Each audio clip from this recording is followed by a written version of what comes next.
এত তারা কিসের সুন্দরী? একটু দাঁড়িয়ে যাও না। দুহাত মুষ্টিবদ্ধ করে নেয় তিহু। ছেলেটার রগরগ্গে বলা কথাটা আগুনের ফুলকির মতো লাগে তিহুর শরীরে। অসভ্যতামি বন্ধ করে পথ সারুন, আমাকে যেতে দিন। কি বলে রে সান্টু? আমি নাকি অসভ্যতামি করেছি? অসভ্যতামি দেখেছ কি সুন্দরী? কথাটা বলেই দাঁত বেল করে হাসল ছেলেটা। পাশের ছেলেগুলো খিলখিলিয়ে হেসে ওঠে। দিব তো যেতে, শুধু আমাদের সাথে একটু ওই চিপায় চলো। কথা বলতে বলতে ছেলেটা তিহুর বা হাত চেপে ধরল। হাতে চাপ লাগতেই হাত টান দেয় তিহু। ছেলেটা আরও জোরে তিহুর হাতটা চেপে ধরল। পাশে থাকা ছেলেগুলো ছেলেটার আর তিহুর মধ্যকার ধস্তাধস্তি দেখে হাসছে। বেটক করে ঘড়ির ওপর হাত চেপে ধরায় টান লাগে তিহুর রগে। ব্যথায় টনটনিয়ে ওঠে হাত। চোখ খিচে ডান হাত তুলে চড় মারল তিহু। হঠাৎ নিজের করা কাজে নিজেই হটভম্ব তিহু। গালে চড় লাগায় ঢিলে হয়ে আসে ছেলেটার হাত। এই সুযোগটাই কাজে লাগায় তিহু। ছেলেগুলোকে দুই দিকে ধাক্কা মেরে দৌড় দেয় সে। পেছন থেকে ছেলেগুলো এগোতে নিয়েও থেমে গেল। তা দেখে আরও জোরে পা চালায় তিহু। চৌধুরী বাড়ির নেম প্লটটা চোখে পড়তেই থামে তিহু। বুকে হাত দিয়ে নিজেকে স্থির করল। দুহাতের সাহায্যে মুখের ঘাম আর চোখের পানি মুছে নেয়। বাগান পেরিয়ে দরজায় দিয়ে ঢুকতে ইরফানের মুখোমুখি হয় তিহু। ফোন স্ক্রল করতে করতে দরজার দিকেই আসছে সে। তিহুর দিকে একবার তাকিয়ে আবার হাঁটা শুরু করে ইরফান। স্বস্তির শ্বাস নেয় তিহু। ইরফানের কাছে ধরা পড়েনি এই অনেক। মনে মনে আল্লাহর দরবারে শুকরিয়া আদায় করে ব্যাগ রাখতে স্টাডি রুমে গেল। পড়া শেষ করে মাত্রই স্টাডি রুম থেকে রুমে এসেছে তিহু। ওড়নাটা পাশে রেখে চোখের সামনে বা হাতটা তুলে ধরল। এখনও ফর্সা হাতে কালছিটা দাগ হয়ে আছে। দুপুরে খাবার সময় ওড়না দিয়ে ঢেকে রেখেছিল হাতটাকে সে। মা মামুনির চোখে পড়লেই শেষ। এখনও শরীর শিরশির করছে তার। বড্ড কান্না পাচ্ছে। ইনায়া থাকলে ওর কাছে বলতে পারত। আজ 1 সপ্তাহ হতে চলল ইনায়া আবরার বাড়ি ছাড়ার। কিন্তু মনে হচ্ছে কতদিন ধরে ওদের দেখে না তিহু। তিহুর বুকে চাপা কষ্টগুলো দীর্ঘ শ্বাস হয়ে বেরিয়ে আসে। সব কথা এখন নিজের কাছে চেপে রাখতে দম বন্ধ হয়ে আসছে তিহুর। এমন খারাপ পরিস্থিতিতে পড়ে দুপুর থেকে বহু কষ্টে নিজেকে সামলেছে সে। তিহুর ভাবনার মাঝেই নিচ থেকে মায়ের গলা পায়। ঘাগরাটা ঠিক করে ওড়নাটা সুন্দর করে মাথায় পড়ে হাত পেঁচিয়ে নিল। নিচে এসে ইরফানের সামনাসামনি চেয়ারে বসে পড়ে তিহু। তাসপিরা আজ সকালে চলে গেছে। আস্তাফ চৌধুরীরাও ব্যবসার কাজে বাড়িতে নেই। আস্তাফ চৌধুরী রাজশাহী গেছে, আশরাফ চৌধুরী আর আফতাব চৌধুরী গাজীপুর গিয়েছেন। তাই বাড়িটা আজ ফাঁকা ফাঁকা লাগছে। বাড়িতে মানুষ কম থাকায় সবাই একসাথে খেতে বসে পড়ে। তিনজা খাবার খাচ্ছেন আর নিত্যদিনের সংসারের গল্প করছেন। ইরফান মনোযোগ দিয়ে নিজে খাবার খাচ্ছে, তার এই দিকে মন নেই। খাবার ফাঁকে ফাঁকে কয়েকবার চোখ তুলে তিহুকে দেখেছে। মেয়েটার চোখগুলো ফুলে লাল হয়ে আছে।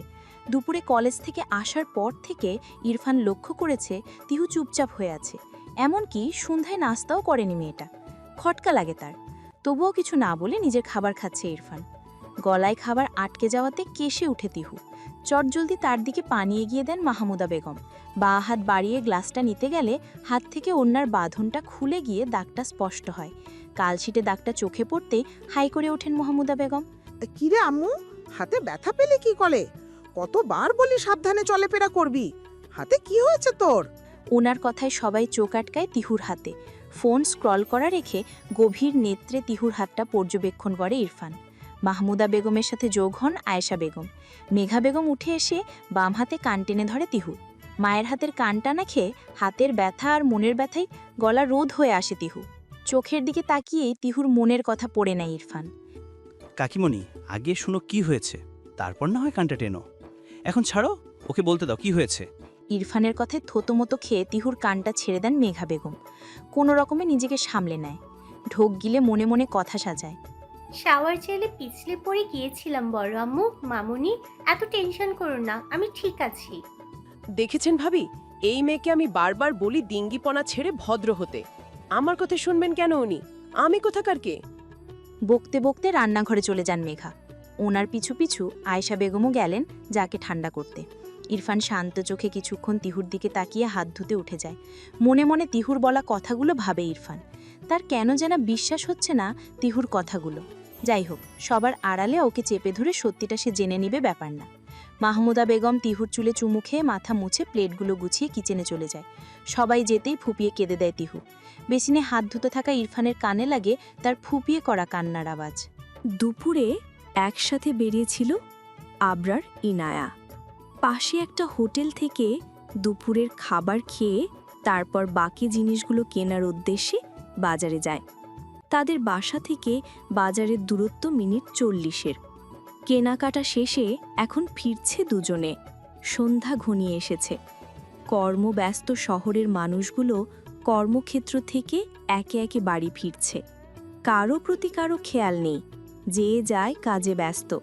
কেউ নিজস্ব যানবাহনে ফিরছে, তো কেউ রিক্সা, সিএনজি করে। এত যানবাহন একসাথে চলাচলে দরুন যানজট বেঁধেছে রাস্তায়। আধ ঘন্টা ধরে এক জায়গায় রিক্সা থেমে। মিনিট 10 পর 1 ইঞ্চি করে সামনে এগোচ্ছে, তো আবার থেমে যাচ্ছে। ভ্যাপসা গরমে ছন্ন ছাড়া প্রকৃতি। গাছের পাতাগুলোর কোনো নড়চড় নেই। যানজটে পড়ে অস্থির জনজীবন। বসে থাকতে থাকতে কোমর ব্যথা হয়ে গেছে আবরার, ইনায়ার। ইনায়ার সিল্কের শাড়িটা ঘামে চুপচুপে আছে। আবরারের পরনের কালো টি শার্টটা ভিজে গেছে। দুজনের দুহাতে হাড়ি, পাতিল, বালিশ, বিছানা কাভার সহ আর কিছু টুকিটাকি জিনিস। আবরার আর চোখে ইনায়াকে দেখে, যে কিনা শাড়ির আঁচলটা টেনে টুনে মাথায় দিচ্ছে। লাল শাড়িটাতে সত্যি ইনায়াকে বউ বউ লাগছে। বউ শব্দটা নিজের মনে মনে কয়েকবার উচ্চারণ করে আবরার। তার বউ, ইস, ভাবতেই কি ভালো লাগছে আবরারের। ইনায়ের নাকের একরত্তির একটা নাকফুল, গলা খালি। হাতে আজ বিকেলে আবরারের কিনে দেওয়া সোনালি চুড়ি জোড়া। কাঁচা হলুদের রঙের শরীরে সোনালি চুড়ি জোড়া যেন আরও এক ধাপ সৌন্দর্য বাড়িয়ে দিয়েছে ইনায়ার হাতের। 17 পেরিয়ে কয়েকদিন পর 18তে পা দেবে মেয়েটা, কিন্তু শাড়ি পরায় তাকে এখন মোটেই ছোট লাগছে না, কি মিষ্টি লাগছে। খিদে লাগছে তোর অন্যে? না। বিরক্ত লাগছে? না। তাহলে মন খারাপ? বাড়ির কথা মনে পড়ছে? এতক্ষণ রাস্তায় জ্বলার রং বেরঙের বাতিগুলো দেখা থেকে চোখ ফিরিয়ে আবরারের দিকে শান্ত চোখে তাকায় ইনায়া। আবরারকে ধাতস্থ করে বলল, না, বসে থাকতে থাকতে শুধু একটু কোমর ব্যথা করছে। আর কতক্ষণ লাগবে আবরার ভাই? 10 মিনিট। আবরারের কথা শেষ করার আগেই রিকশাটা চলতে শুরু করলো। রিকশা চলতেই ঠান্ডা বাতাস এসে শরীর জুড়িয়ে দেয়। আগের থেকে এখন কিছুটা গরম কমে এসেছে। মন ফুরফুরে হয়ে ওঠে ইনায়ার। রিকশা করে ঘোরাটা তার অনেক দিনের ইচ্ছে। তার বেশ কয়েকবার মাকে জানিয়েছিল সে, কিন্তু আয়েশা বেগম নাকচ করে দিয়েছিলেন। দূর থেকে শ্যাওলা পড়া 3 তলা বিশিষ্ট বাড়িটা চোখে পড়তেই আনন্দে নেচে ওঠে ইনায়ার মন। খুশির তোপে রিকশা না থামতেই লাফ দেয় ইনায়া। তা দেখে ইনায়াকে ধরতে যাওয়ার আগেই পড়ে যায় ইনায়া। থলস্বরূপ পা মুচকে পড়ে গেছে তার। ইনায়াকে পড়তে দেখে তাড়াহুড়ো করে জিনিসগুলো নামায় আবরার। বাম হাতে জিনিসগুলো নিচে রেখে ডান হাতে রিকশাওয়ালা মামার ভাড়া মিটিয়ে ঘুরে এসে ইনায়াকে ধরে সে। বিরক্ততে মুখ তিতে হয়ে ওঠে আবরারের। মনে মনে নিজেকেই দোষারোপ করে আবরার। তার আগেই বোঝা উচিত ছিল একটু লাই দিলেই মেয়েটা মাথায় উঠে যাবে। মুখ গম্ভীর করে কটা কঠিন কথা শোনাতে নেয়, কিন্তু ইনায়ার চিৎকার সেটাও পারল না আবরার। কে বলেছিল তোকে রিক্সা থেকে লাফ দিতে? যেখানে শুকনো জায়গাতে দিনে 10 বার পরে তিনি এসছেন চলন্ত রিক্সা থেকে লাফ দিতে। প্রথম কথা হলো রিক্সা থামার পরেই পা বাড়িয়েছি। দ্বিতীয় কথা, আমি লাফ দিইনি। বেশি কথা না বলে আমার ঘাড়ে হাত দিয়ে ওঠার চেষ্টা কর, বেয়াদব মহিলা। আমাকে মহিলা বলছেন কোন দুঃখে? বেশি কথা বললে তোকে রাস্তায় ফেলে আমি বাসায় চলে যাব কিন্তু। ধমক খেয়ে কাপা কাপা হাত আবরারের ঘাড়ে হাত রাখে ইনায়া। ইনায়া হাত রাখতেই তাকে কোলে তুলে নিল আবরার। হঠাৎ কোলে নেওয়াতে কেঁপে ওঠে ইনায়ের সারা শরীর। ঢাল সামলাতে না পেরে পুড়তে পুড়তে খামছে ধরে আবরারের বুকের টি শার্টটা। ইনায়াকে কোলে তুলে হাঁটা শুরু করে আবরার। বেলি ফুলের গাছটার কাছে এসে থামে আবরারের দুপা। ইনায়ের পিঠের পেছন থেকে হাতটা সরিয়ে বেলি ফুল গাছ থেকে কয়েকটা ফুল ছিঁড়ে ইনায়ার হাতে ধরিয়ে দিল আবরার। আবরারদের ফ্ল্যাটের সামনে আসতে নামতে চায় ইনায়া, কিন্তু তাকে নামতে না দিয়ে পকেট হাতরে চাবিটা বের করে ইনায়ার হাতে দিয়ে দরজা খুলতে ইশারা করে আবরার।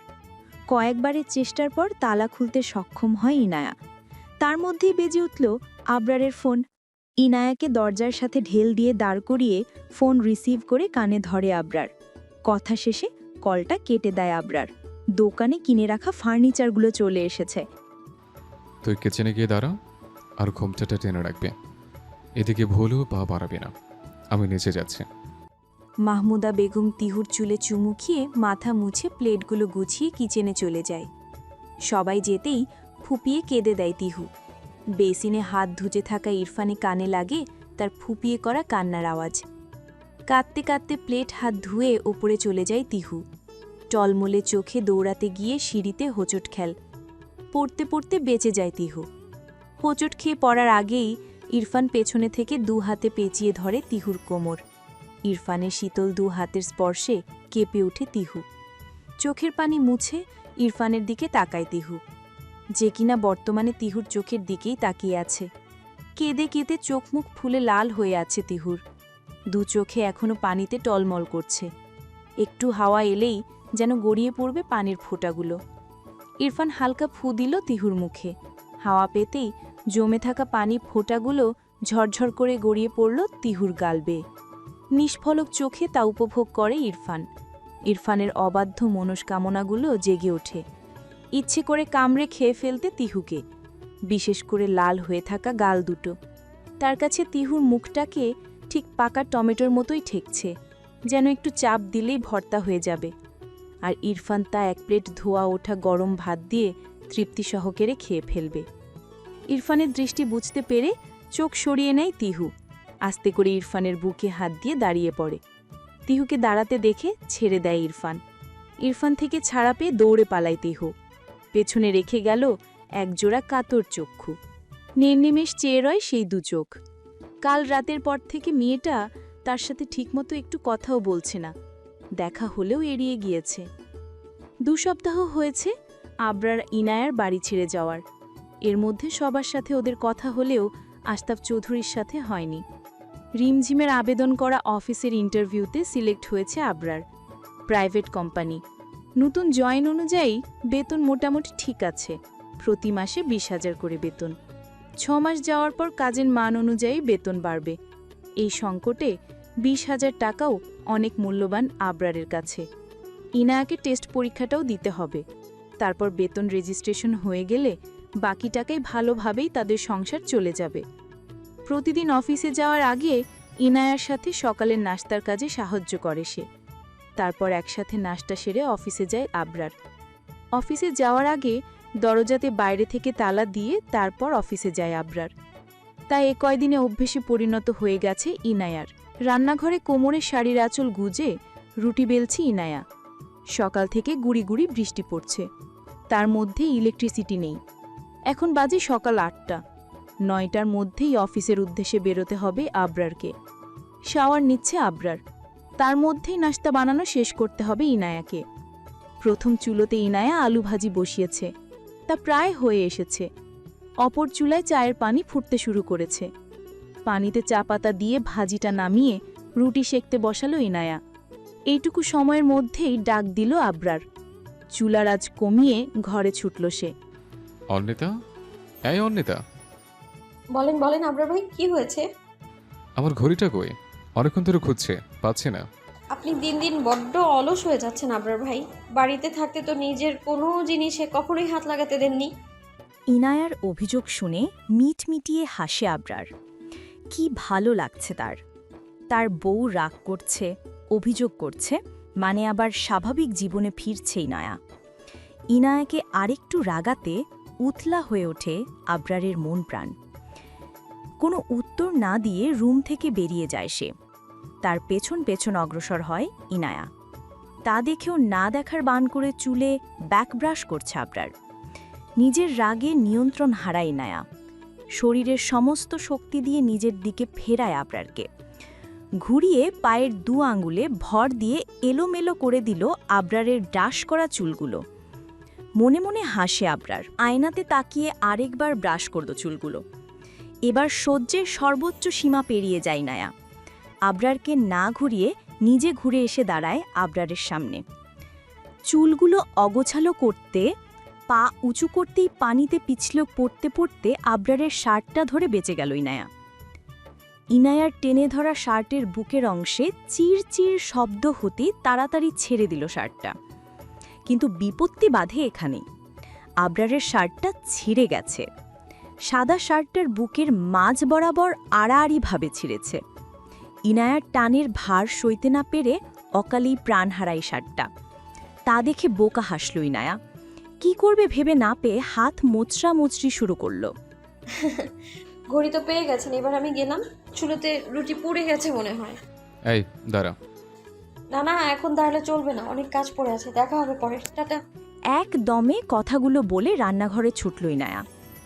তার যাওয়ার দিকে অসহায় দৃষ্টিতে চেয়ে থাকে আবরার। তার কিছুই বলার নেই ওই মেয়ে। ইনায়া যেতেই কপাল চাপড়ায় আবরার। দৌড়ে রান্নাঘরে আসতেই আরেকবার বাজ পড়ে ইনায়ার মাথায়। রুটি পুড়ে করেলা হয়ে গেছে। জলদি তাওয়াটা নামিয়ে রুটিটা ফেলে দিল জানালা দিয়ে। বাকি রুটিগুলো বেলে ছেঁকে নিল। রুমে এসে ছেঁড়া শার্টটা পাল্টে নিয়েছে আবরার। টি শার্টটা পরেই ফোনটা হাতে নিল। অফিসের মেইলে একটা ছুটির ইমেল লিখে পাঠিয়ে দিল সে। কাজ শেষে ফোনটা বালিশের পাশে ছুঁড়ে মারল। কিচেনে পাশাপাশি দাঁড়িয়ে কাজ করছে আবরার ইনায়া। আবরার মাছ কাটছে আর ইনায়ার রান্নার সবজিগুলো। আবরারের মাছ কাটা প্রায় শেষের দিকে। আবরার ভাই! হঠাৎ ইনায়ার ধাক্কার চিৎকারে ভ্যাবা চাক্কা খেল আবরার। কপাল কুঁচকে তার দিকে তাকাতেই ছোট একটা সবজির পোকা দেখালো ইনায়া। এই ছোট্ট পোকাকে এত ভয় পাওয়ার কি আছে? জানি না, ফেলে দাও ওটা, আমার ভয় করছে। চপিং বোর্ডের চুরিটা রেখে হাত ধুয়ে নিল আবরার। হাত ধুয়ে বাঁ হাতে সবজির পোকাসহ সবজিটা ডাস্টবিনে ফেলে দিল। এদিক ওদিক তাকাতেই আবরারের হাতে চোখ পড়ল ইনায়ার। ডান হাতের মাঝের আঙ্গুল থেকে রক্ত ঝরছে। আল্লাহ, আবরার ভাই আপনার আঙুল কেটে গেছে, আল্লাহ, রক্ত বেরোচ্ছে তো। সমস্যা নেই, অভ্যাস আছে। আবরারের উত্তরে মন ভরল না ইনায়ার। এই মেয়ে কি এখন সিনেমার মতো নিজের শাড়ি ছিঁড়ে তার আঙুলে বেঁধে দিবে নাকি? এই, তুই কি নিজেকে নায়িকা মনে করিস? ভুলেও যদি শাড়ি ছিঁড়িস, তোর একদিন কি আমার একদিন। কে বলেছে আপনাকে যে আমি শাড়ি আঁচল ছিঁড়ব? তাহলে আঁচল ধরেছিস কেন? ছাড়, ছেড়ে দে আঁচলটা। আমি নায়িকা না মানলাম, আপনি নায়ক নাকি যে আপনার হাত কাটার দুঃখে আমি শাড়ির আঁচলটাই ছিঁড়ে ফেলবো? তা তোর মোটা মাথায় ঢুকবে না। আমি নায়ক নাকি ভিলেন? ওয়াইড্রপের প্রথম ড্রয়ারে ওয়ান টাইম ব্যান্ডেজ আছে, গিয়ে নিয়ে আয়। দুপুর 1টা বাজে। আজানের সুমধুর ধ্বনিতে চারদিক মুখরিত হয়ে আছে। তিহুর কলেজের সামনে বটগাছের ছায়ায় বাইকে হেলান দিয়ে বুকে হাত বেঁধে দাঁড়িয়ে আছে ইরফান। পরনে ক্রিম কালারের প্যান্ট আর সাদা শার্ট। আজ চোখে চশমার বদলে সানগ্লাস। চুলগুলো জেল দিয়ে সেট করা। বাম হাতে কালো ফিতার ঘড়িটা চকচক করছে। মনে হচ্ছে কাউকে ঘায়েল করার জন্য আজ তার এমন সাজ পোশাক। চোখে সমস্যা থাকার দরুন সচরাচর ইরফানকে সানগ্লাসে দেখা যায় না। কোনো বিশেষ দাওয়াত বা অনুষ্ঠানেই চোখে সানগ্লাস পরে সে। তিহুর কলেজের সামনে দাঁড়িয়ে থাকার উদ্দেশ্য হল তিহুর সাথে একটু ঘোরাঘুরি আর ফুচকা খাওয়া। ঘোরাঘুরি আর ফুচকা খাওয়াটা বাহানা মাত্র। ইরফান কলেজে এসেছে মূলত ওই বখাটেগুলোকে শিক্ষা দেওয়ার জন্য। কাল তিহুর কাছ থেকে না জানতে পারলেও আজ সকালে এলাকার এক ছোট ভাই তাকে সব বলেছিল।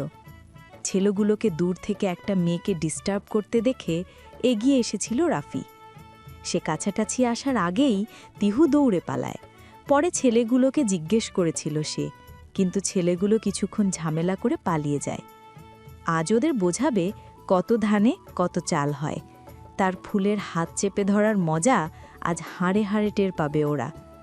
বার্স্টার্ডগুলোর জন্য সকালেও তিহুর ট্রকগুলো ফুলেছিল।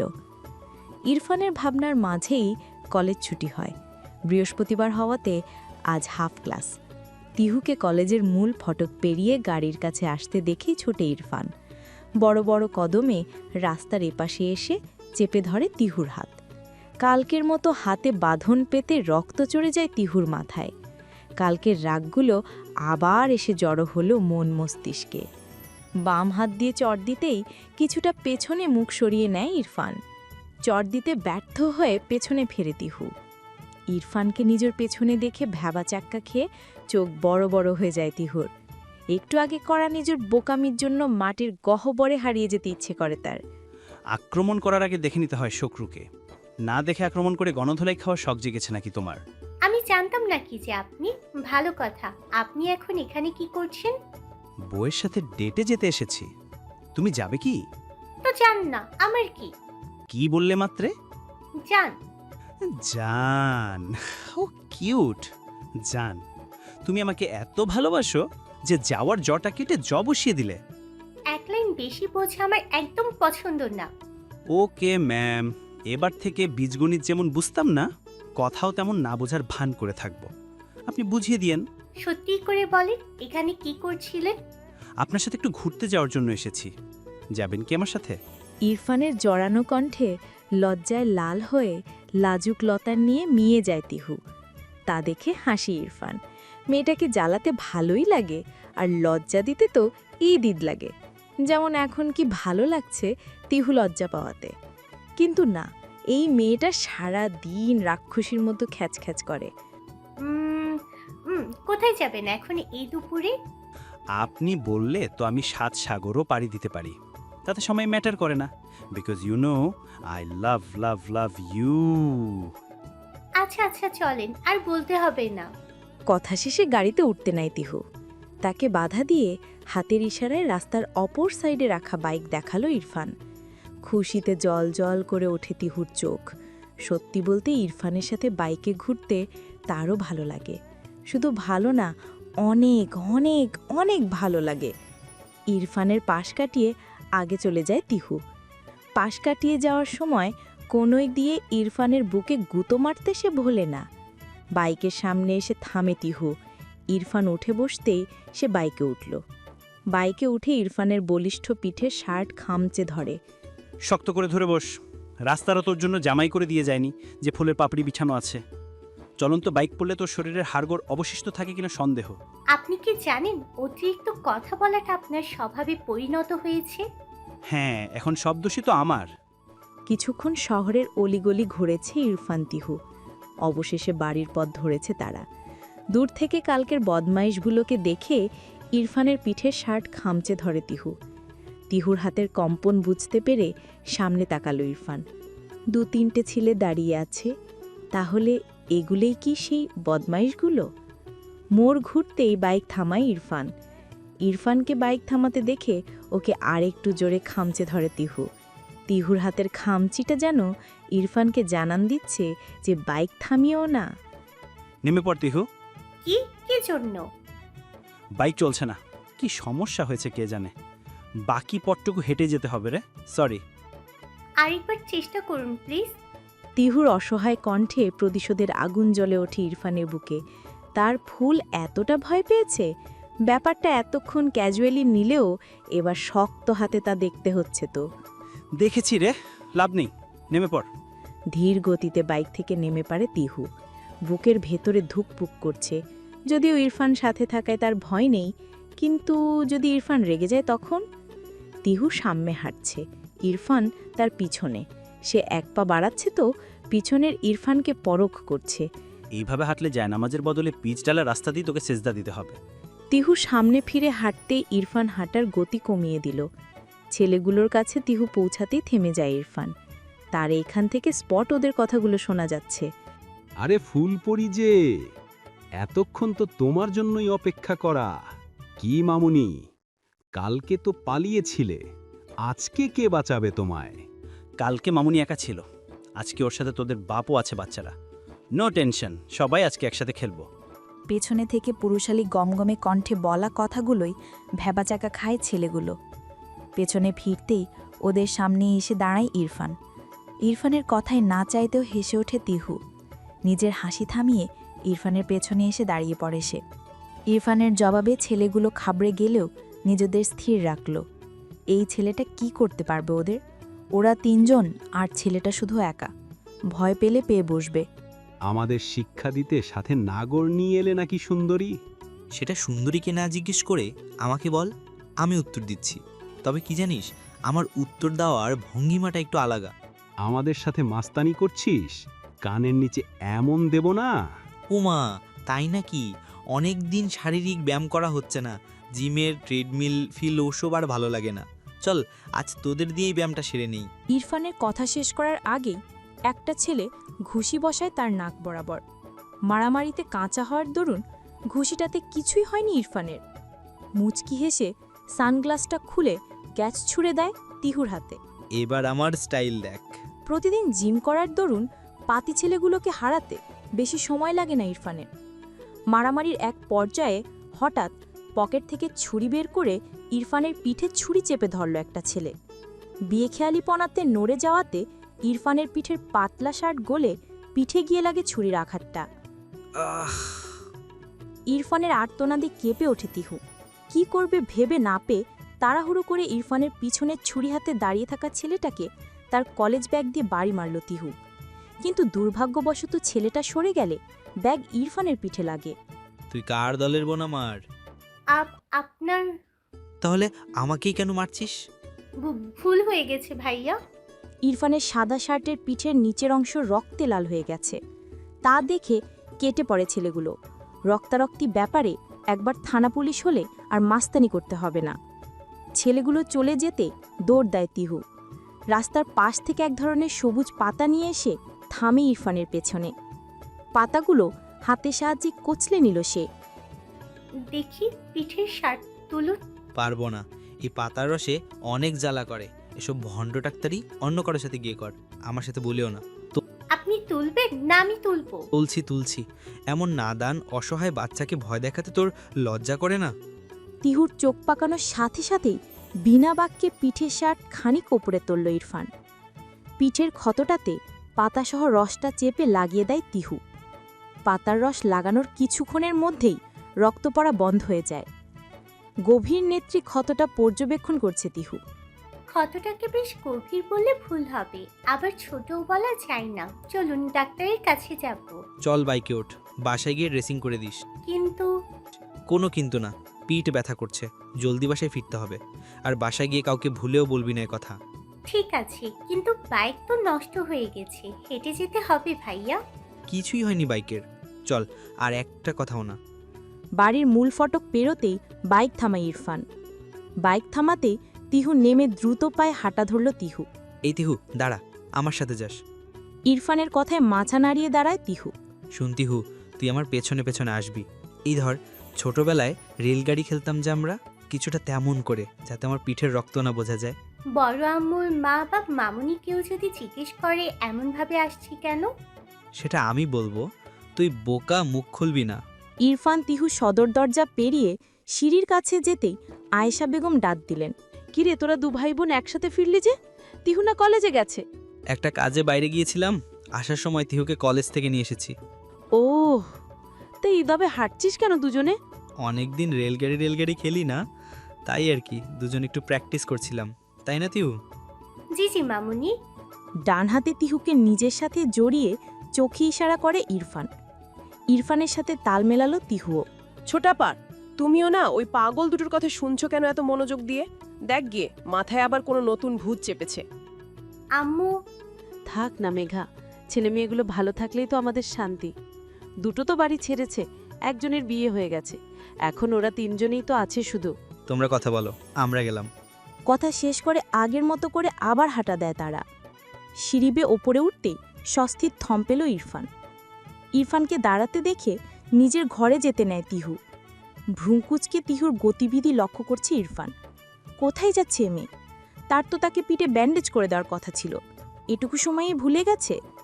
বড় পায়ে এগিয়ে গিয়ে তিহুর কাঁধের ব্যাগ খামচে ধরে ইরফান। ব্যাগটা ধরে টানতে টানতে তিহুকে তার ঘরে নিয়ে যায়। রুমের দরজা লক করে তারপর ছাড়ল ব্যাগটা। এখানে আনলেন কেন? বাসর স্বার্থে। কথা শেষে তিহুর আরেকটু কাছে ঘেঁষে ইরফান। তা দেখে দুপা পিছিয়ে যায় তিহু। ইরফান আরেকটু আগালো। তিহু পিছনে যেতে ওয়ার্ড্রোবের সাথে ধাক্কা খেল। ভয়ে ধরধর করে কাঁপছে তিহু। ঘেমে নিয়ে এক অবস্থা। ফোটা ফোটা ঘাম কপাল বেয়ে গলায় এসে নামছে। গোলাপের পাপড়ির মসৃণ ওষ্ঠজোড়া তীর তীর করে কাঁপছে তিহুর। পরনের কলেজ ড্রেসটা খামচে নিয়ে দুহাতে। তিহুর কাঁপাকাঁপিতে ঢোক গিলে ইরফান। তার কাঁপছে, তার এতক্ষণ খিচে ধরা পিঠের ব্যথাটাও এখন উধাও। ইরফান মুচকি মুচকি হাসছে, ঠোঁটের কোণে এক দুষ্টু হাসি, যেন সর্বনাশের দ্বারপ্রান্তে দাঁড়িয়ে তারা। খাবারের প্লেট সামনে নিয়ে অনর বসে আছে আবরার। মিনিট 10 পেরিয়েছে তার এইভাবে বসে থাকার। বসে বসে ইনায়ের খাওয়া দেখছে, যে কিনা ছোট ছোট আঙ্গুলে আলতো হাতে ধাতের সাথে মাছ মাখিয়ে খাচ্ছে। তার মাছের কাঁটা বাছা দেখে মনে হচ্ছে শক্ত হাতে ধরলেই মাছের টুকরোটা ব্যথা পাবে। মাঝে মাঝে চিকন ভ্রুগুলো কুঁচকে আবার কি যেন দেখছেও। আরেকটা নলা মুখে নিয়ে আবরারের দিকে তাকালো ইনায়া। তাকে খেতে না দেখে ঝাঁঝালো কণ্ঠে প্রশ্ন করল, খাবারগুলোকে কি শোকেসে সাজিয়ে রাখবেন আবরার ভাই? কেন কেন? তাহলে খাচ্ছেন না কেন? ইনার প্রশ্নে হাতের দিকে তাকিয়ে মন খারাপ করে নিল আবরার। আবার চোখ ছোট করে করুণ চোখে চাইল ইনার দিকে। আবরার তাকাতে ভ্রু নাচায় ইনায়া। বাড়িতে থাকলে তো হাত কেটে গেল, আম্মু খাইয়ে দিত। এখন তো আর আম্মু নেই, হাতটা চলছে। মিথ্যে কথা বলেন কেন? গত মাসে যখন ইচ্ছে করে হাত কেটেছিলেন তখনও তো নিজে খেয়েছেন, বরং বড় আম্মু খাইয়ে দিতে বলেছিলেন প্রয়োজন নেই। তখন তো রাগ করে কেটেছে, এখন তো আর তা না। আর সবসময় কি ব্যথা একই রকম হয় নাকি? বাদ দে, তুই বুঝবি না। থাক, বড় আম্মু নেই তাতে কি, আমি আছি না। তুই থাকলে কি? থাক তুই, তোর খাবার খা। আবরার বিছানা থেকে উঠতে নিতেই হাত চেপে ধরল ইনায়া। ডাগর ডাগর চোখ, ইশারা করল বসতে। আবরারও লক্ষ্মী ছেলের মতো নিজের জায়গায় বসে পড়ল। বসুন, আমি হাত ধুয়ে আসছি। কি জন্য? আপনাকে খাইয়ে দিতে। 5 মিনিট বসুন, আমি 2 মিনিটে আসছি। লাগবে না হাত ধোয়া। আবরারের অভয় পেয়ে বসে আবরারের প্লেটটা নিজের কোলের ওপর নেয় ইনায়া। মাছ ভাজার থেকে কাটা ছাড়িয়ে ভাতের সাথে মাখিয়ে নিল। নরম আঙুলগুলোর সাহায্যে নলা তুলল। তীর করে কাঁপছে ইনায়ের হাত। আবরার মোহচ্ছনে নেই তাকিয়ে আছে সেই হাতের দিকে। আরেকটু ইনায়ের দিকে এগিয়ে ওর হাত চেপে ধরল আবরার। আবরারের ছোঁয়াতে কম্পন বাড়ি ইনায়ার। চট করে চোখে তুলে তাকালো ইনায়া। আবরারের এমন চাহনিতে চোখ মেলাতে পারেনি ইনায়া। নামিয়ে নিল তার চোখ। ইনায়ের হাতটা ধরে নলাটা নিজের মুখে পুরে নেয় আবরার। আবরার নলাটা নিতেই হাত টান মেরে ছাড়িয়ে নিল ইনায়া। কাঁপা কাঁপা গলায় কিছু শব্দ আওড়ায় সে। মানে, আমি সবজি আনছি। সবজিটা তোমার সামনে বাটিতেই আছে বউ। আবরারের বউ শব্দটা শুনতেই অবশ হয়ে আসে ইনায়ের সমস্ত শরীর মন। কানে কি ঠিক শুনেছে সে? বউ? ছোট্ট দুবাক্যের একটা শব্দ, কিন্তু কেমন কেমন যেন লাগছে ইনায়ের। মাথা ঘুরছে, শরীরটা কেমন যেন লাগছে। প্লেটটা কোল থেকে নামিয়ে পাশে রেখে দিল ইনায়া। আস্তে আস্তে নিভে আসে ইনার 2 চক্ষু। ইনায়া পড়তে পড়তেই তাকে ধরে ফেলে আবরার। খাবারের প্লেটটা সরিয়ে নিজের বুকে টেনে নিল ইনায়াকে। কোলে মাথাটা রেখে হালকা হাতে ইনায়ের গালে থাপ্পড় দিল। শেষে উপায় না পেয়ে গ্লাস থেকে পানি নিয়ে পানির ছিটে মারল। আস্তে করে চোখ খোলে ইনায়া। কি হয়েছে তোমার? আপনার কি হয়েছে? কই কি হয়েছে? হঠাৎ তুমি করে বলছেন কেন? এমনি। কেন বলতে পারি না? পারেন, কিন্তু জানো বউ, আমি চাই তুমি সারা জীবন এভাবেই আমার কোলে মাথা রেখে শুয়ে থাকো। আবরারের কোথায় খেয়াল হয় ইনায়ার যে ও আবরারের কোলে শুয়ে আছে। ছাড়ুন, উঠবো। তড়িঘড়ি করে উঠে পড়ে ইনায়া। ইনায়া উঠতে নিলে আবরার ওকে উঠতে সাহায্য করল। উঠে আবরারের দিকে পিঠ দিয়ে বসে সে। ইনায়া বসতেই আবরার ইনায়ের কানের কাছে মুখটা নিয়ে যায়। মোহাচ্ছনের ন্যায় ফিসফিস কণ্ঠে বলল কিছু কথা। তুমি কি আমার ভালোবাসার আগুনে পড়তে প্রস্তুত বউ? I need you in a very bad way. I can't handle me anymore. আবরারের এমন মাতাল কণ্ঠে অবশ হয়ে গেল ইনায়ের দেহ মন। লজ্জায় তার মরণ মরণ দশা। কান গাল দিয়ে গরম ধোঁয়া বেরোচ্ছে। কপালের চারপাশে চিকুন ঘাম ধরেছে। ইচ্ছে করছে মাটির মাঝ বরাবর ফাটল ধরুক, আর সে সেই অতলে হারিয়ে যাক। ধরণী তাকে এত লজ্জা কেন দিচ্ছে? তার মনে হচ্ছে কথাগুলো শুনে চারপাশের আসবাবপত্রগুলো ইনায়ের দিকে তাকিয়ে মিটিমিটি হাসছে। কি লজ্জা, কি লজ্জা! অতিরিক্ত নার্ভাস হয়ে হাত পা কাঁপতে লাগল। চিকুন চিকুন আঙুল কাঁপতে দেখে হাসল আবরার। এখনই এত লজ্জা পাচ্ছে মেয়েটা, যখন যখন উফ, আর ভাবতে পারছে না সে। তার শরীরে কাঁটা দিয়ে যাচ্ছে। কেমন পাগল পাগল লাগছে আবরারের। এর ওষুধ কে? ও হ্যাঁ, সে তো জানে। এর ওষুধ একমাত্র ইনায়ের কোমল গোলাপের পাপড়ির ন্যায় মসৃণ ওই 2 ওষ্ঠাধর। ইনায়া নিজের ভার ছেড়ে দেয় আবরারের বুকে। তা দেখে ওর কাঁপা কাঁপা হাতগুলো দুহাতে চেপে ধরল আবরার। আরেক দফা আবরারের ওষ্ঠজোড়া ইনার কানে পাশে আনলো। If you faint again, I will not take your permission. You know, I don't like repeating things.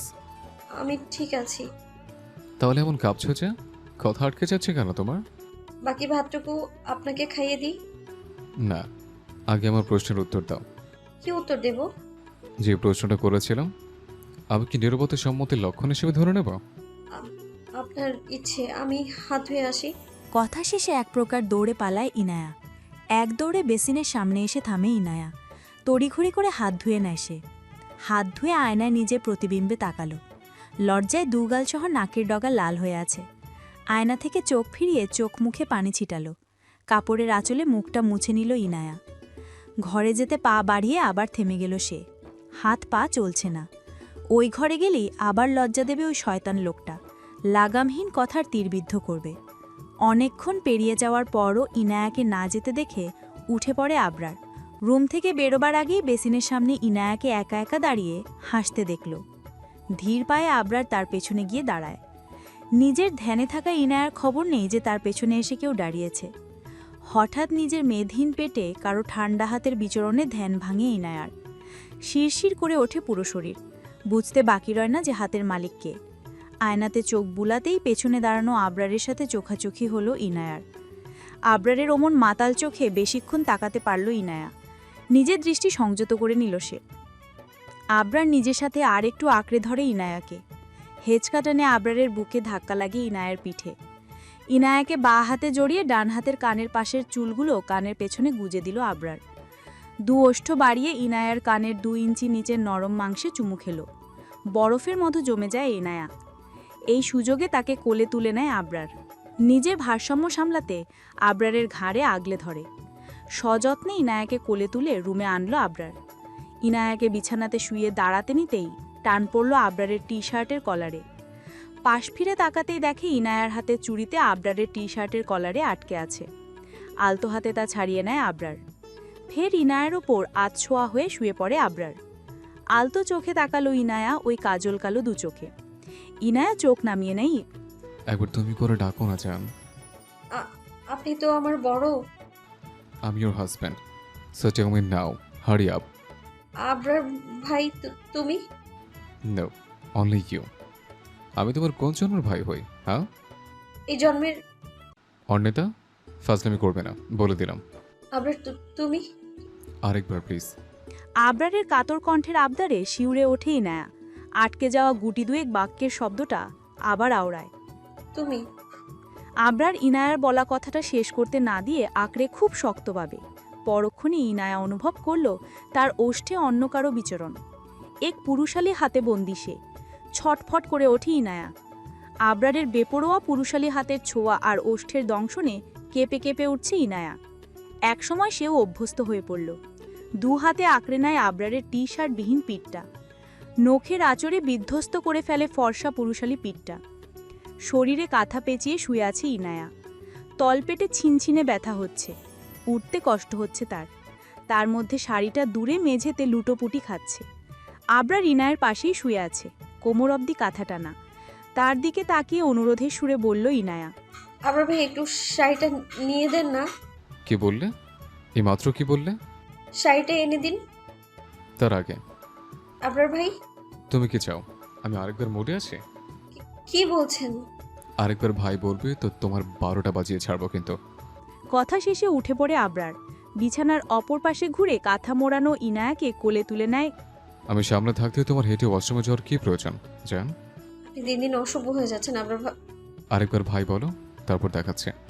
বলবো না, নামিয়ে দিন আমায়। আর কাভার থেকে একটা শাড়ি দিন। দিচ্ছে জান, দিচ্ছে। একটু ভালোবেসেও তো বলতে পারো। কারবার থেকে ইনায়ার শাড়ি আর 2 কাপড় এনে দরজায় আবার দাঁড়ালো আবরার। ইউ নো জান, পানি অপচয় করা আমার একদম পছন্দ না। তাই আমি কি তোমার সাথে শাওয়ার নিতে পারি? আবরার, যাচ্ছে। আবরারকে ধাক্কা দিয়ে পেছনে ঠেলে দেয় ইনায়া। আবরার পেছনে সরতে তড়িঘড়ি করে দরজা বন্ধ করে দেয় ইনায়া। মাত্রে শাওয়ার নিয়ে বেরিয়েছে ইনায়া। তোয়ালে দিয়ে চুল পেছাতে পেছাতে বিড়বিড় করছে। নির্লজ্জ লোক, অসভ্য, বেহায়া। কি করেছে বউ? শীত লাগছে আমার, গলায় কামড়ে কি করেছেন দেখুন। আমি কিছু জানি না। বারান্দায় দাঁড়িয়ে আছে ইনায়া। আকাশে বিদ্যুৎ চমকাচ্ছে, বৃষ্টি আসবে বোধহয়। গ্রিলের বাইরে হাত বাড়াই না। বারান্দা থেকে হাত বাড়ালেই বেলি ফুল নেওয়া যায়। গাছটা বেশ পুরনো হওয়াতে বেশ বড়সড়। কয়েকটা বেলি ফুল হাত বাড়িয়ে নিয়ে সুভাষ শুকল ইনায়া। কি মিষ্টি সুভাষ, মন প্রাণ জুড়ে যায়। ফুলের সাথে আরেকটা সুভাষ পেয়ে ফুলগুলো সরিয়ে নিজের হাতটা আবার শুকল। হ্যাঁ, ঠিক ধরতে পেরেছে সে, এটা আবরারের পারফিউমের ঘ্রাণ। শাওয়ার নেওয়ার পরও যেন ইনায়ের শরীর থেকে আবরারের পারফিউমের ঘ্রাণ আসছে। একটু পরপর নিজের হাত শুকছে সে। আচ্ছা, বারান্দার নেড়ে দেওয়া কাপড়গুলো থেকেও কি এমন সুন্দর সুবাস দিবে? ওই কাপড়টাতেও তো আবরারের ছোঁয়া মিশে আছে, গভীর আদুরে আর দুষ্ট ছোঁয়াগুলো। যেই স্পর্শে ইনায় হয়েছিল অস্থির, আবরার হয়েছিল মাতাল, মহাচ্ছন্ন। অসাধারণ মিষ্টি ছিল ঘণ্টা দুয়েক আগের সেই মুহূর্ত। ভাবতেই ইনায়ের পুরো শরীর জুড়ে এক অদ্ভুত শিহরণ বয়ে যাচ্ছে। কথাগুলো ভাবতেই অমায়িক হাসি ইনায়া। দুগাল ছেয়ে যায় লাল রক্তিমাভায়। আবরার এই মুহূর্তে এখানে থাকলে আরও একবার তার কন্ট্রোল হারাতো কোনো এক অচিন সুখপুরীতে। সত্যি বলতে সুভাষটা ইনায়ার বড্ড ভালোই লাগছে।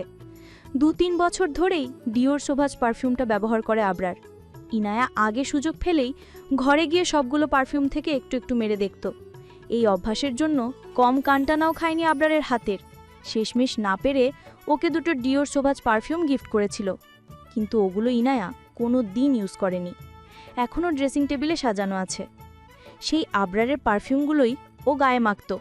শেষে ক্লান্ত হয়ে আবরারও আর কিছু বলতো না। কথা হচ্ছে, ইনায়া যখন পারফিউমটা মাখত তখন তো এত সুন্দর ঘ্রাণ ছড়াতো না। তবে কি আবরারের গায়ে সুভাষ বলেই এত ভাল লাগছে? ভালোবাসা এত সুন্দর কেন? যেই ইনায়ার শরীরে তার হাওয়া লাগলো, অমনি তার কাছে আবরারের ছোট ছোট বিষয়গুলো ভীষণ অন্যরকম আর বিশেষ ঠেকছে। আস্তে করুন মিসেস ইরফান, ব্যথা লাগছে।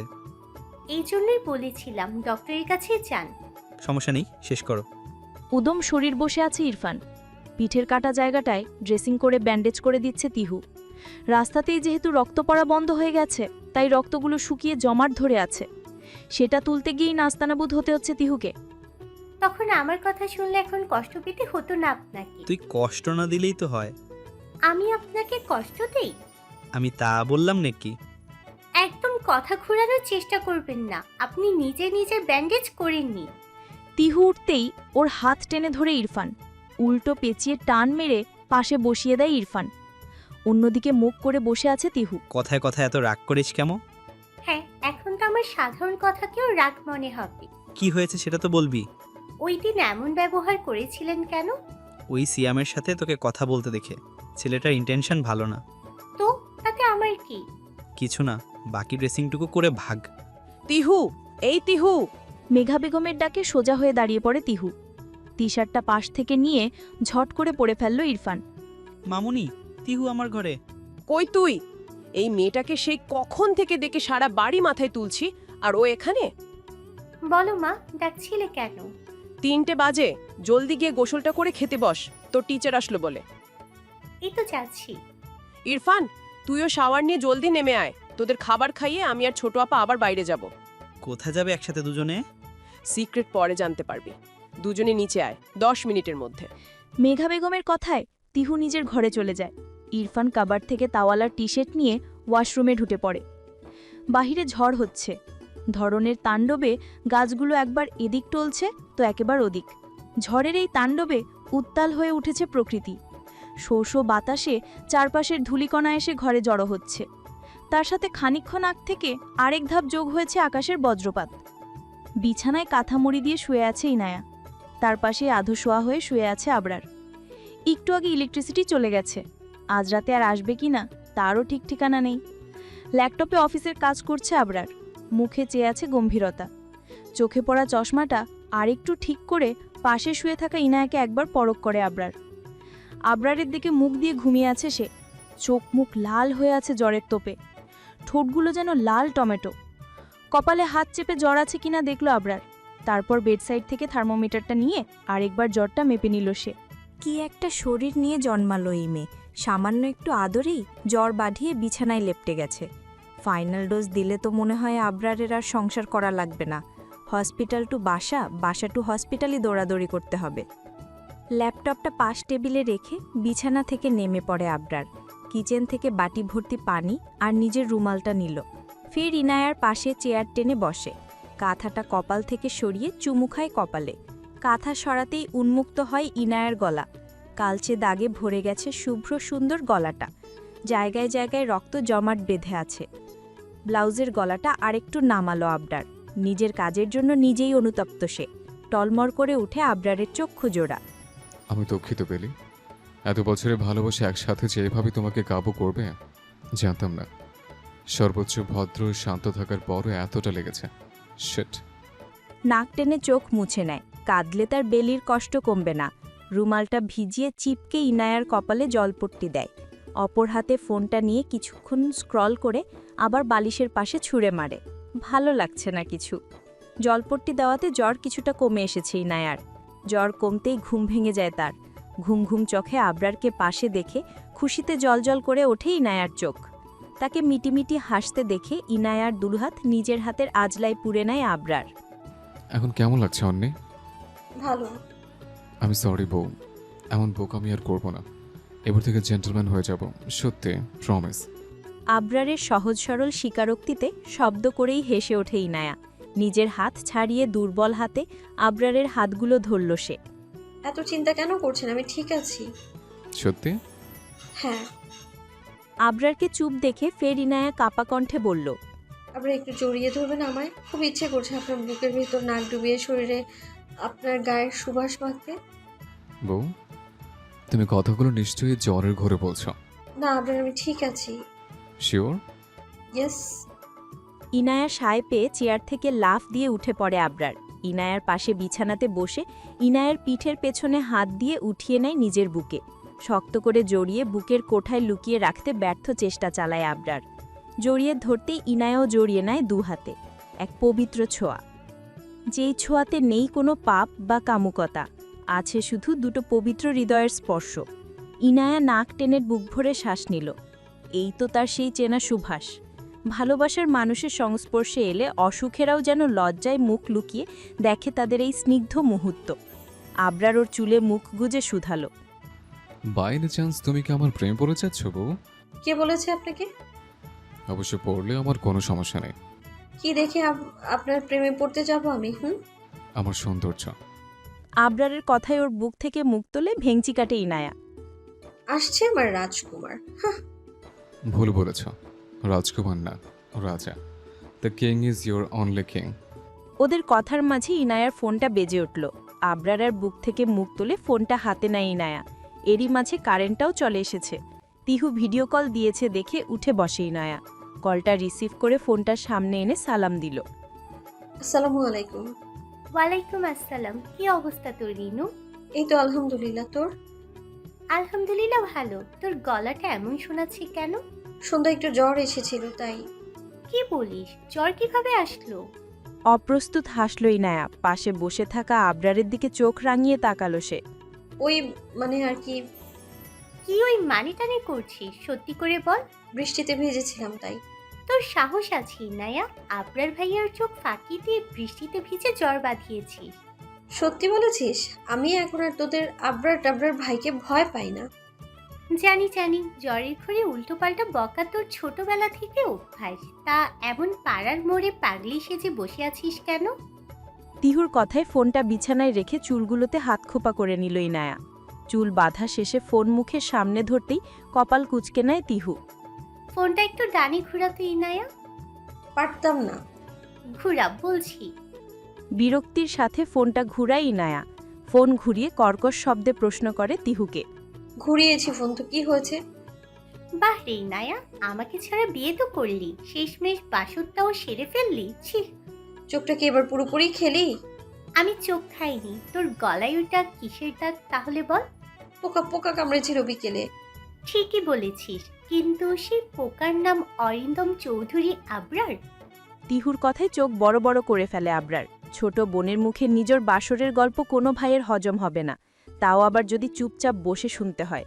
গলা পরিষ্কার করে সে, তারপর দাঁড়িয়ে ইনায়াকে ডাকল।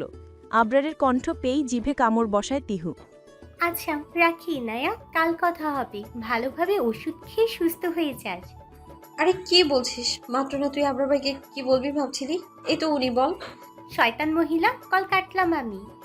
দাঁতে দাঁত চেপে কথাগুলো বলে ফোন কেটে দেয় তিহু। স্বস্তির শ্বাস নেয় আবরার। ইনায়া ওদের দুজনের কাণ্ড দেখে হাসছে। ইনায়াকে হাসতে দেখে মুগ্ধ চোখে তাকায় আবরার। বেলিফুলকে মন মরায় মানায় নেব, তাদের শুধু হাসতে দেখলেই ভালো লাগে। আগে বাঁচতাম না আপনার বকার জ্বালায়, আর এখন বাঁচবো না আপনার প্রেমের ঠেলায়। উল্টো দিকে ঘুরে ড্রয়িং রুমের উদ্দেশ্যে হাঁটা দেয় আবরার। যেতে যেতেই উত্তরটা দেয় ইনায়াকে। সবে তো শুরু বউ, এখন আমার ছানাপোনা এই গ্রহে আনার প্ল্যান করতে হবে। কথা শেষে পেছন ফিরে চোখ টিপ্পনি কাটতে ভুলে না সে।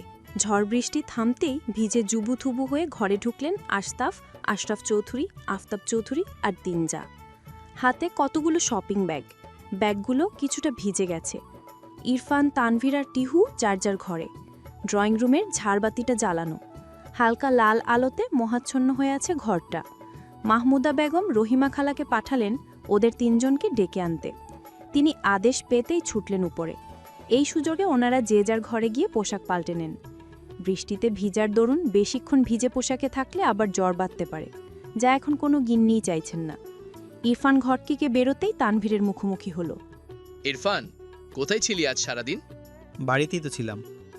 তাহলে বল, আম্মুরা বিকেলে কোথায় গিয়েছিল? তোমার জন্য বউ দেখতে, আর আমাদের জন্য ভাবি। ইরফানের কথায় তেতে উঠে তানভীর, মুখ বাকি উত্তর দেয়। আমার জীবনের দফা রফা করার দেখছিস তোর খুব শখ। বলবো নাকি সবাইকে যে তুই আর তিহু প্রেম করিস? বলো বলো, বউ ছাড়া আর একা ঘুমাতে ভালো লাগে না। তোমার জন্যই তো রাস্তা ক্লিয়ার হচ্ছে না। বরে দুনিয়া, বড় ভাইয়ের সামনে প্রেম করছিস, আবার বুকের পাটা ফুলিয়ে বলছিস ও। তোর আর তিহুর মধ্যে যদি আজকে ঝিঙ্গালালা না লাগিয়েছি, তাহলে আমার নাম ও তানভীর না। ঝিঙ্গালালা আবার কি ভাই? লাগলেই বুঝবি ছোট ভাই। দুই ভাই কথা বলতে বলতে ঘর থেকে বেরোয় টিহু। ওদের এখানে দাঁড়িয়ে কথা বলতে দেখে পাশে এসে দাঁড়ালো। কি নিয়ে কথা বলছো তোমরা? আসলে ইরফানের আমাদের পাড়ার শাপলাকে বাকি কথা শেষ করার আগেই পেছন থেকে তানভীরের মুখ চেপে ধরে ইরফান। না তিহু, দাঁড়া। এমন করছো কেন তোমরা? ছাড়ো ভাইয়ার মুখ। ওদের কথার দিকে কান্না দিয়ে নিচে চলে যায় তিহু। এখনও সিঁড়ির পাশে ধস্তাধস্তি করছে ইরফান, তানভীর। রাত ৮টা বাজে। চৌধুরী বাড়ির বড় ছোট সবাই ড্রয়িং রুমে উপস্থিত। বড়রা সোফায় বসা। আশতাব চৌধুরীর মুখে গম্ভীরতার রেশ ফুটে উঠেছে, যেন খুব অপ্রিয় কোনো কাজ ওনার দ্বারা করানো হচ্ছে। ইরফান সোফার সাথে ঢেল দিয়ে দাঁড়িয়ে আছে, আর তানভীর কার্পেটের উপরে বসা। তিহু তানভীরের পাশে। সবার উদ্দেশ্য গলা ঝেড়ে বলা শুরু করলেন আশতাব চৌধুরী। আমি একটা সিদ্ধান্ত নিয়েছি। সিদ্ধান্তটা আমার একার বললে ভুল হবে, বড়দের সবার মতামতই নেওয়া। আশতাব চৌধুরীর এমন রহস্যময় কথা শুনে প্রশ্ন করল তানভীর। কি সিদ্ধান্ত বড় আব্বু? আমরা তিহুর বিয়ে ঠিক করেছি। আশতাব চৌধুরীর কথায় চোখ বড় বড় করে সবার দিকে তাকালো ইরফান, যেন চোখ দিয়েই আশতাব চৌধুরীর কথাগুলো ভস্ম করে দেবে। আর চোখে মেঝেতে বসা তিহুর দিকে তাকালো সে। তিহুর দৃষ্টিও ইরফানের দিকে। চোখে জল চিকচিক করছে, যেন এই মুহূর্তেই কেঁদে দেবে।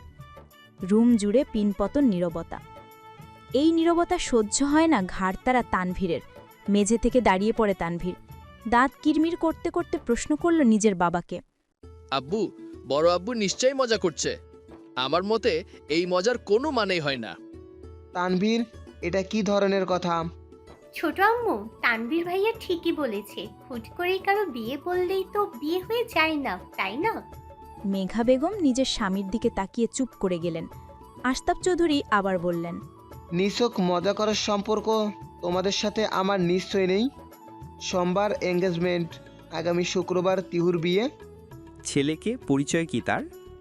ইরফানের প্রশ্নে ওর দিকে পূর্ণ দৃষ্টিতে তাকালেন আশতাব চৌধুরী। বড় আব্বুর সাথে চোখাচোখি হতেই চোখ নামিয়ে নেয় ইরফান। আর যাই হোক, আশতাব চৌধুরীর সাথে কেউ বেয়াদপি করা কথা ভাবতেও পারবে না। কিছুক্ষণ শান্ত চোখে তাকিয়ে থাকলেন তিনি। ছেলের পরিচয় জেনে কি দুই ভাই মিলে আবার গুন্ডামি করতে যাবে নাকি? তিহু, তুমি উপরে যাও, ইরফান আর তানভীর থাকো। আশতাব চৌধুরীর আদেশে প্রথমে উঠতে না চাইলেও পরে মায়ের চোখ রাঙানিতে উপরে চলে যায় তিহু। যাওয়ার আগে আরেকবার করুণ চোখে তাকায় ইরফানের দিকে।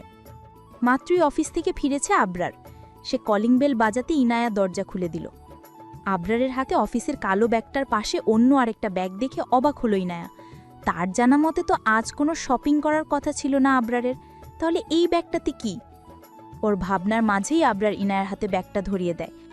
জলদি তৈরি হয়ে নাও, আমি জাস্ট 5 মিনিটেই শাওয়ার নিয়ে আসছি। কোথায় যাবেন? সারপ্রাইজ। কথা না বলে রেডি হয়ে নাও প্লিজ। আরেকটা কথা, আমি শাওয়ার নিয়ে এসে খাবো, খুব ক্ষুধা পেয়েছে। ঠিক আছে, কিন্তু এই ব্যাগে কি আছে? আমার শুভ্র বেলির জন্য একটা শুভ্র গাউন। কথা শেষে ইনায়ের কপালের মধ্যভাগে চুমু খায় আবরার। অফিসের ব্যাগটা টেবিলে রেখে টাওয়াল নিয়ে ওয়াশরুমে ঢুকে পড়ে ইনায়া। শপিং ব্যাগগুলো বিছানার উপর রেখে কিচেনে চলে যায় আবরারের জন্য খাবার বাড়তে। প্রতিদিন দুপুরে ক্যান্টিনেই খেয়ে নেয় আবরার, যাতে ইনায়ার বাড়তি ঝামেলা পোহাতে না হয়। কিন্তু আজ কেন খায় তা ইনায়ের জানা নেই। প্লেটে সুন্দর করে ভাত বেড়ে একপাশে তরকারি তুলে নেয় ইনায়া। গ্লাস ভর্তি করে পানি নিয়ে রুমে আসলো ইনায়া। ততক্ষণে আবরার বেরিয়ে পড়েছে শাওয়ার নিয়ে। উদম গায়ে ড্রেসিং টেবিলের সামনে দাঁড়িয়ে হেয়ার ড্রায়ার দিয়ে চুল শুকাচ্ছে আবরার।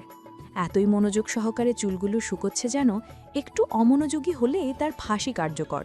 কোমরে টাওয়ালে পেঁচানো চুলের পানিগুলো টুপটুপ করে পড়ে আবরারের বুক বেয়ে নেমে তোয়ালের নিচে হারিয়ে যাচ্ছে। ইনায়া ঘরে ঢুকতে আয়নাতে একবার চোখ বুলিয়ে তা দেখে নেয় আবরার। ফের নিজের কাজে মনোনিবেশ করে আবরার। আপনার খাবারটা খাইয়ে দাও। কি? এক কথা বারবার রিপিট টেলিকাস্ট করতে ভালো লাগে না বেলি। ইনায়া কথা বাড়ায় না। সে জানে আরেকবার জিজ্ঞেস করলে দেখা যাবে আবরার আর খাবেই না। গ্লাসটা টেবিলে রেখে প্লেটটা হাতে তুলে নিল। মাংসর টুকরো থেকে ছাড়িয়ে ভাতের নলা তুলে ধরে আবরারের মুখে। কিন্তু উচ্চতার পার্থক্যের জন্য গাল অবধি তা পৌঁছাতে পারে না ইনায়া। তাল গাছের মতো এইভাবে দাঁড়িয়ে না থেকে একটু ঝুঁকতেও তো পারেন, তাই না? 1 সেকেন্ড দাঁড়া। কথা শেষ করেই বলিষ্ঠ হাতে খাবারের প্লেট সমেত ইনায়ার কোমর জড়িয়ে উপরে উঠিয়ে নেয় আবরার। ভয়ের তোপে প্লেট পড়ে যেতে নেয় ইনায়ার হাত থেকে। অপর হাতে তা ধরে ফেলে আবরার। বড় বড় করে শ্বাস নিয়ে নিজেকে ধাতস্থ করে ইনায়া। হুটহাট আবরার কোলে নিতে গিয়ে কবে যে তাকে ফেলে কোমর ভেঙে দেয় সেই ভাবনায় মাথায় ঘুরপাক খাচ্ছে ইনায়ার। এটা আবার কেমন ভাত খাওয়ার স্টাইল? এভাবেই দাও। পারবো না, নামান আমায়। নামিয়ে দিলে 1 সেকেন্ডও এই রুমে থাকতে পারবে না। রাজি থাকলে নামিয়ে দিতে পারি। প্রয়োজন নেই, শক্ত করে ধরুন যেন পড়ে না যাই। ডাউট আছে নাকি? হ্যাঁ করুন। লক্ষ্মীর ছেলের মতো হাঁ করে আবরার। ইনায়া নলা তুলে দেয় তার মুখে। তৃপ্তি সহকারে নলাটা চিবিয়ে খায় সে। খাওয়ার শেষে আবার মুখ খোলে আবরার। জানো বেলি, তোমাকে এখন তোমার ছোট ছোট আঙুলগুলো দিয়ে ইরফান তানভীরদের খাইয়ে দিতে দেখতাম, তখন আমার খুব হিংসে হতো। ওমা, কেন? আমার বেলি বউয়ের হাতে আমি কোনোদিন খাইনি। ওই শালা দুটো খাবে কেন? ইচ্ছে করতে দুটোর মুখ ভেঙে দেই। বউ? হ্যাঁ, বউই তো। এত শিওর কিভাবে ছিলেন যে আমি আপনার বউ হব? তোমার কি মনে হয় আমাকে টপকে চৌধুরী বাড়িতে এসে অন্য কেউ তোমাকে নিতে পারত, তাও আবার বউ বানিয়ে? যেখানে আজ পর্যন্ত কেউ তোমাকে এই প্রেমের প্রস্তাব পর্যন্ত দিতে পারেনি। সত্যি এটা সম্ভব হতো আমি বেঁচে থাকতে? মনে হয়। জানি না, হ্যাঁ করুন। কিন্তু আমি জানি উপরওয়ালা ছাড়া আমার বেলি বউকে আমার থেকে কেউ আলাদা করতে পারবে না, ইনশাআল্লাহ। ইনায়ার কপালে কপাল ঠেকায় আবরার। আবরারের গরম শ্বাসগুলো উপচে পড়ছে ইনায়ার চোখে মুখে। কথা বলতে বলতে আবরার যে অন্য গ্রহে হারিয়ে যাচ্ছে বুঝে ইনায়া। আবরারকে স্বাভাবিক করতে সে তাড়া দিয়ে বলল, বলেছিলেন না কোথাও যাবেন? ও শিট, ভুলে গেছিলাম। আর খাবো না, গিয়ে রেডি হয়ে নাও। বকবক করতে করতে তো শুধু এক নলাই খেয়েছেন। ব্যাপার না। আবরারের ডোন্ট কেয়ার ভাব দেখে ভেঙচি কাটে ইনায়া। এসেছেন লাট সাহেবরে। ততক্ষণে কোল থেকে নামিয়ে দিয়েছে আবরার। এঁঠো হাতে প্লেট নিয়ে আবরারের গুষ্টি উদ্ধার করতে করতে কিচেনে যায় ইনায়া। তার হয়েছে যত জ্বালা, সমাজের চোখে মিস্টার পারফেক্ট তিনি। যত যাতনা পুতনা যা আছে সব অন্যের জন্য বরাদ্দকৃত। শয়তান বেটা একটা। আর জীবনেও তোকে খাইয়ে দিব না, দিলে আমার নাম ইনায়া না। হ্যাঁ। হাত ধুয়ে এসে শপিং ব্যাগটা খোলে ইনায়া। ভেতর থেকে একটা সুন্দর শুভ্র গাউন আর বেলি ফুলের দুটো গাজরা বেরোলো। জামাটা পাশে লেখে গাজরা জোড়া হাতে নিয়ে শোঁকে এনায়া। কি মিষ্টি সুভাষ! যদি পৃথিবীর যে কোনো দামি সুগন্ধের সাথে বেলি ফুলের সুভাষের তুলনা করা হয়, নির্দ্বিধায় বেলি ফুলের সুভাষকেই নাম্বার দেবে ইনায়া। ফজরের আজান দিচ্ছে মসজিদে। সারা রাত কেঁদে কেটে মাত্র 2 চোখে পাতা এক করেছে তিহু। রাতে সবার হাজার ডাকাডাকিতেও সে খাবার খেতে যায়নি। চোখ মুখ ফুলে যাচ্ছে তাই অবস্থা। কিঞ্চিত শব্দ করে খুলে যায় তিহুর রুমের দরজাটা। আলো আধারিতে রুমে প্রবেশ করে এক পুরুষালী ছায়া। অন্ধকারের মাঝে হাতড়ে তিহুর বিছানার পাশে হাঁটু ভেঙে বসল সে। এলোমেলো ভঙ্গিতে বালিশ আঁকড়ে ধরে শুয়ে আছে তিহু। হালকা রঙিন বাতির আলোতে আবঝা দেখা যাচ্ছে ওর মুখটা। আলতো হাতে মুখের উপরে থাকা চুলগুলোকে সরিয়ে দেয় ইরফান। অপলক দৃষ্টিতে তাকিয়ে থাকে তার একান্ত ভালোবাসার নারীর দিকে। কিছুক্ষণ তাকিয়ে কপালে শব্দ করে চুমু খায় সে। তারপর যেভাবে এসেছিল সেভাবেই ধীর গতিতে এগিয়ে যায় দরজার দিকে। যাওয়ার আগেই হাতে টান পড়ে ইরফানের। পেছনে না তাকিয়েও বুঝে নেয় তিহু তার বাহু আঁকড়ে ধরেছে দু হাতে। ইরফানকে ঘুরতে না দিয়ে পেছন থেকে জড়িয়ে ধরল তিহু। তিহুর ফুপিয়ে কান্নার শব্দে ঘরটাকে কেমন ভুতুরে ঠেকছে ইরফানের নিকট। দাঁতে দাঁত চেপে দু হাত মুষ্টিবদ্ধ করে নেয় সে। বহু কষ্টে তিহু কান্না থামিয়ে ফোপাতে ফোপাতে বলল কিছু কথা।